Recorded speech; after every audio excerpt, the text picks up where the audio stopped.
Video start करने से पहले अगर आप सभी चैनल पर नए हैं तो चैनल को सब्सक्राइब कर ले और वीडियो पसंद आए तो लाइक कर ले। कहते रुक जाता है। सनी, वीर और युक्ति टकटकी लगाए उसकी तरफ देख रहे हैं। आशीष का गला भर आया है। सनी टेबल से पानी का गिलास उसे देते हुए कहता है, अगर आप नहीं बताना चाहते कि कमाल ने आपके साथ क्या किया तो हम आपको फोर्स नहीं करेंगे। आशीष पानी पीकर अपने आप को संभालते हुए कहता है, उसने मेरे साथ जो किया वो मैंने कभी सपने में भी नहीं सोचा था। एक पार्टी में उसने मेरी ड्रिंक में ऐसा नशा मिला दिया कि उसके बाद मुझे कुछ सुध-बुध ही नहीं रही। फिर उसने एक बहुत कम उम्र की लड़की के साथ मेरी कुछ ऐसी तस्वीरें ली जिन्हें सोचते हुए भी मुझे घिन आती है। बाद में फिर उन तस्वीरों को पूरी दुनिया को दिखाने की धमकी देकर मुझसे अपने जिस्म फरोशी के धंधे में उसका साथ देने के लिए कहा। मेरे मना करने पर उसने मुझे 2 ऑप्शन दिए, या तो मैं उसका साथ दूं या फिर कंपनी छोड़कर चुपचाप मुंबई छोड़ दूं और किसी को उसके बारे में कभी भी कुछ ना बताऊं। मैं डर गया था। अपने लिए, अपनी फैमिली के लिए, उनके फ्यूचर के लिए मैंने उसकी दूसरी बात मान ली। कंपनी और मुंबई छोड़कर हमेशा के लिए यहां खंडाला में आ गया। ये कहते कहते आशीष की आंखों से आंसू आ जाते हैं। सब लोग उसके लिए बहुत बुरा फील करने लगते हैं। सनी एकदम सही सोच रहा था। कमाल अपने फायदे के लिए किसी भी हद तक जा सकता है। जब उसने अपने दोस्त को ही नहीं बख्शा तो बाकी लोग उसके लिए कोई मायने नहीं रखते। सनी एक गहरी सांस लेकर आशीष को दिलासा देते हुए कहता है, हम बस यही कह सकते हैं कि हम आपका दर्द समझ सकते हैं, पर आपके साथ जो हुआ है उसे इमेजिन भी करना हमारे बस की बात नहीं है। मैं बस आपसे यही पूछना चाहता हूं कि आज आपने इतने सालों के बाद हमें ये बात क्यों बताई? 2 वजह हैं। आज तक कोई तुम्हारे जितनी बड़ी फैमिली का आदमी कमाल को सबक सिखाने के लिए आगे नहीं आया। मुझे यह भी पता है कि तुम्हारे पास कमाल से लड़ने के लिए रिसोर्सेज की कमी नहीं है। दूसरी बात, मुझे तुम्हारी कोशिश में सच्चाई दिखी। तुम्हें देखकर लगा कि तुम जो कह रहे हो वो करोगे भी। तुम्हारे कहने और करने में फर्क नहीं होगा।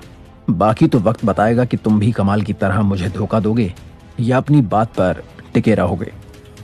आपने मुझ पर जो विश्वास दिखाया है सर, मैं उसे कभी टूटने नहीं दूंगा। मैं कमाल नहीं हूं और ना ही कभी उसके जैसा बनूंगा। उसके जैसा बनने से पहले मैं मरना पसंद करूंगा। मैं आपकी बात सुनने के बाद पूरी कोशिश करूंगा कि आपको उसके चंगुल से आजाद करवा दूं। अगर इन सब में कभी मुझे आपकी जरूरत मुंबई में पड़ी तो आप मुंबई आ जाएंगे क्या? अब मैंने कमाल के खिलाफ लड़ने का सोच लिया है। तुम जब भी जहां भी मुझे बुलाओगे मैं आ जाऊंगा। बस आप हमें थोड़ा सा वक्त दीजिए। जल्द ही कमाल का असली चेहरा पूरी दुनिया के सामने होगा। आशीष से बात करने के बाद सनी, युक्ति और वीर तीनों वापस मुंबई आ जाते हैं। सनी शनाया, वायु और फैजल को आशीष से हुई पूरी बात के बारे में बताता है। शनाया सनी से पूछती है, अब तुमने आगे क्या सोचा है सनी? कैसे उस कमाल के कपड़े पूरी दुनिया के सामने उतारने हैं? मेरे पास एक प्लान है और इस प्लान का आइडिया मुझे गरिमा के आइडिया से आया है। उसने जो रोशन दत्ता के साथ करने की कोशिश की थी वो हम कमाल के साथ करेंगे। सबके चेहरे पर कंफ्यूजन को देखकर सनी कहता है, तुम लोग ज्यादा दिमाग मत लगाओ, वो मैंने लगा लिया है। तुम लोग बस वामिका को फोन करके यहाँ बुलाओ। वामिका के आते ही सनी उसे भी अपने प्लान के बारे में बताता है। वामिका एक्साइटेड होने से ज्यादा डर जाती है और कहती है, ये कुछ ज्यादा डेंजरस नहीं है सनी? डेंजरस तो है, पर तुम्हारी सेफ्टी की जिम्मेदारी मैं लेता हूँ। और वैसे भी किसी भी एक्टर के लिए ये ड्रीम रोल है। जिस बिग ब्रेक का तुम इंतजार कर रही थी ये वही तो है। ये फिल्म जैसी दुनिया के सामने आएगी सब तुम्हारी परफॉर्मेंस के दीवाने हो जाएंगे। मैं लिख के दे सकता हूँ, लेकिन अगर तुम्हें डर लग रहा है तो मैं तुम्हें फोर्स नहीं करूंगा। किसी और एक्ट्रेस से ये काम करवा लेंगे। नहीं नहीं नहीं, मैं करने के लिए तैयार हूँ। कब से स्टार्ट करना है? कल सुबह हम अपने प्लान का एग्जीक्यूशन स्टार्ट करेंगे। युक्ति, कल सुबह 10 बजे कार्तिक को ऑफिस बुला लो। वो तो हमारी कहानी का सबसे इंपॉर्टेंट पार्ट है।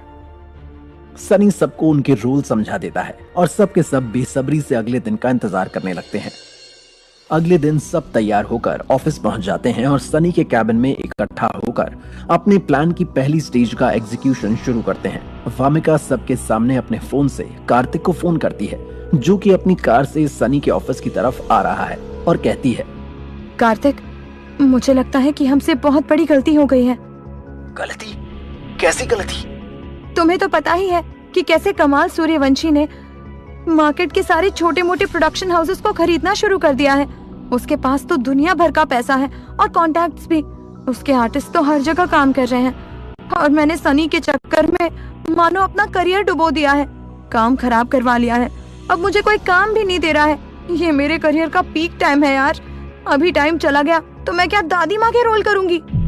अचानक से वामिका ऐसा क्यों बोल रही है, ये सोचकर कार्तिक को हैरानी तो होती है, पर एक तरह की खुशी भी होती है कि वामिका भी सनी के खिलाफ हो रही है और आगे जाकर कार्तिक के काम ही आ सकती है। हालांकि वो है बहुत शातिर, इसलिए खुलकर अपनी खुशी जाहिर नहीं करता और कहता है, देख, मैं ये नहीं कह रहा हूँ कि तेरी बात गलत है, तू अपनी जगह पर बिल्कुल सही है, पर यह भी मत भूल कि तुझे और मुझे सनी ने पहले अपनी कंपनी में काम दिया था और अब जब कंपनी पर थोड़ी मुसीबत आई है तो हमें उसका साथ देना चाहिए। कार्तिक का जवाब सुनकर उसकी एक्टिंग की तारीफ में सब एक दूसरे को लुक देते हैं। वामिका भी अपनी एक्टिंग जारी रखते हुए कहती है, अभी तक साथ ही तो दे रहे थे, पर अब हमें पहले अपने बारे में सोचना होगा। और ये मत भूल कि तू पहले मेरा मैनेजर था, बाद में सनी की कंपनी का। मैं अगर नहीं होती तो तू भी यहाँ नहीं होता। सच कहूँ तो मैं इस वक्त हम दोनों के बारे में सोच रही हूँ। अगर हम सनी के साथ रहे तो सनी के साथ ही इंडस्ट्री से निकल जाएंगे। उसके तो और भी 1000 काम है, वो अपनी दूसरी दुकान से कमा लेगा। हमारा क्या, हमें तो बस यही आता है। और एक बात तो मैं समझ गई हूँ कि इंडस्ट्री में रहना है तो कमाल सूर्यवंशी के हाथ के नीचे ही रहना होगा। तू ज्यादा लॉयल्टी का गाना मत गा और मेरी बात मान। चल, हम कमाल के साथ एक मीटिंग करते हैं। वामिका की परफॉर्मेंस इतनी ज्यादा कन्विंसिंग है कि कार्तिक को उस पर विश्वास तो हो जाता है, पर वो भी अपनी तरफ से शाना बनते हुए कहता है, वामिका तू ज्यादा जल्दबाजी मत कर, मुझे लंच पर मिल, हम लोग डिटेल में बात करते हैं। तुझे तो पता है कि मैं जो भी करूंगा तेरी भलाई के लिए ही करूंगा। ओके, पर मैंने अपना मन बना लिया है। मैं तो सनी को छोड़ने वाली हूँ। तू लंच पर मुझे अपना बता देना। हाँ ठीक है, रिलैक्स, बात करते हैं ना। वामिका फोन रखकर चैन की सांस लेती है और सबसे पूछती है, क्या लगता है, उसे शक तो नहीं हुआ होगा ना? उसकी बातों से तो नहीं लगा, बाकी तो लंच पर ही पता चलेगा। चलो, अब तुम जल्दी से गेस्ट हाउस के रास्ते यहाँ से निकल जाओ, कार्तिक यहाँ पहुंचने ही वाला होगा। वामिका के वहां से जाते ही सनी वीर से कहता है, अब नेक्स्ट नंबर हम दोनों का है, घबराना मत। वीर कांपते हाथों से कहता है, नहीं भैया, इसमें घबराने वाली क्या बात है। कॉलेज में मैंने स्टेज पर बहुत ड्रामा किया है, मैं पहले एक्टर ही बनना चाहता था, मैं तो संभाल लूंगा, आप अपना देख लो। वीर के कांपते हाथों को देखकर सनी कहता है, अच्छा हुआ जो तुमने एक्टर बनने का ख्याल अपने दिमाग से निकाल दिया। हाथ कांप रहे हैं तुम्हारे, तुम पक्का सब गड़बड़ करवा दोगे। तुम रहने दो। युक्ति, इसकी जगह तुम मेरे साथ चलो। अचानक से युक्ति अपना नाम सुनकर घबरा कर कहती है, मुझे और शनाया को तो ऑफिस में बैठकर मीटिंग करनी थी ना। ये अचानक तुम रोल मत चेंज करो, मैंने अपने डायलॉग भी याद कर लिए हैं। एक ही तो डायलॉग है तुम्हारा, उसमें याद क्या करना है? मेरे लिए एक ही बहुत है, तुम वीर की जगह शनाया को ले जाओ। जैसे ही सनी शनाया की तरफ मुड़ता है, उसकी नजर दूर से आ रहे कार्तिक पर पड़ती है और वो कहता है, कार्तिक आ गया है, अब टाइम नहीं है, वीर से ही काम चलाना पड़ेगा। हम लोग बाहर जा रहे हैं, तुम्हें पता है ना क्या करना है? युक्ति और शनाया अपनी परफॉर्मेंस को लेकर इतनी ज्यादा डरी हुई हैं कि सनी की बात का जवाब तक नहीं देती और अपने लैपटॉप पर काम करने की एक्टिंग करने लग जाती हैं। ये देखकर सनी उसी वक्त वीर को लेकर मीटिंग रूम से बाहर चला जाता है और एक कोने में छुपकर कार्तिक पर नजर रखने लगता है। कार्तिक मीटिंग रूम में एंटर करता है और युक्ति और शनाया को बहुत प्यार से ग्रीट करने के बाद बैठते हुए पूछता है, सनी नहीं आया क्या ऑफिस? युक्ति उसकी तरफ देखते हुए कहती है, आया है, वीर के साथ कुछ बात करता हुआ अभी बाहर गया है। कुछ बीई प्रोडक्शन के शेयर्स की बात कर रहे थे दोनों। कार्तिक रॉकेट की तरह अपनी चेयर से खड़ा हो जाता है और कहता है, इससे पहले कि सनी आए मैं वॉशरूम होकर आता हूँ, excuse me. Kartik meeting room से बाहर चला जाता है और युक्ति चैन की सांस लेती है। दूर से सनी ये देखता है और वो अपने पास खड़े वीर से कहता है, वीर रेडी? अब हमारा नंबर है। कार्तिक को किसी भी हाल में ये शक नहीं होना चाहिए कि हम लोग एक्टिंग कर रहे हैं। अगर हमने गलती की तो सारा खेल खत्म हो जाएगा।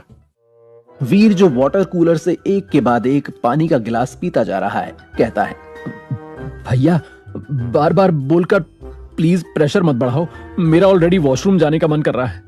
कहीं नहीं जाना, रोक कर रख। कार्तिक आ रहा है, चल शुरू हो जा। कार्तिक की नजर सनी और वीर पर पड़ती है और वो जानबूझकर उनसे थोड़ी दूरी पर एक कोने में छुपकर उनकी बातें सुनने के लिए रुक जाता है। वीर सनी से कहता है, भैया, मुझे नहीं लगता कि इससे ज्यादा बी प्रोडक्शन के शेयर्स की वैल्यू नीचे जाएगी। यही सही टाइम है उसके शेयर्स खरीदने का। कम में उठा लेते हैं और थोड़े दिनों में 10 गुना दाम पर बेच देंगे। नहीं वीर, मुझे लगता है कि अभी और नीचे जाएंगे दाम। जब इसके आधे रेट पर आ जाएंगे तो जितने हो सकेंगे उतने उठा लेंगे, फिर पहले और ये वाले शेयर्स एक साथ बेच देंगे। सनी का प्लान था कि वो कैसे भी करके बस कार्तिक के कानों में ये बात डाल दे कि वो कमाल की कंपनी के शेयर्स में और भी पैसा इन्वेस्ट करने का सोच रहे हैं, जो काम उन्होंने बखूबी कर दिया है। कार्तिक चुपके से उनकी बात सुनकर मीटिंग रूम में वापस जाकर बैठ जाता है। थोड़ी देर के बाद भी जब सनी नहीं आता तो वो युक्ति से कहता है, युक्ति, मुझे एक अर्जेंट मीटिंग के लिए जाना पड़ेगा। सनी आए तो उससे प्लीज बोल देना कि मैं लंच के बाद उससे मिलने के लिए आऊंगा। ये कहकर कार्तिक वहां से गुल हो जाता है। उसके जाते ही सनी मीटिंग रूम में आकर कहता है, पक्का ये कमाल से मिलने के लिए गया होगा। गाइस, अभी तो प्लान एकदम ठीक जा रहा है। वीर कहाँ है? उसने कोई गड़बड़ तो नहीं की? एक्टिंग में तो नहीं की, पर प्रेशर इतना ले लिया कि उसके पेट में गड़बड़ शुरू हो गई है। टॉयलेट गया है। ये सुनते ही युक्ति और शनाया हंसने लगती हैं, पर सनी के दिमाग में अब एक ही चीज घूम रही है। अब सब वामिका के ऊपर है। अगर कार्तिक को उस पर शक हो गया तो पूरा प्लान फ्लॉप हो जाएगा, पर सनी को वामिका पर इतना विश्वास तो है कि वो संभाल लेगी। सनी युक्ति से कहता है, आशीष शांडिल्य को फोन करके आज शाम मुंबई बुला लो। आज ही इस फिल्म का क्लाइमैक्स हो जाएगा। युक्ति अपने काम पर लग जाती है और सनी बस यही दुआ कर रहा है कि आगे का प्लान भी सक्सेसफुल हो जाए। क्या सनी का प्लान कामयाब होगा? आखिर वो करना क्या चाहता है? क्या वामिका कार्तिक को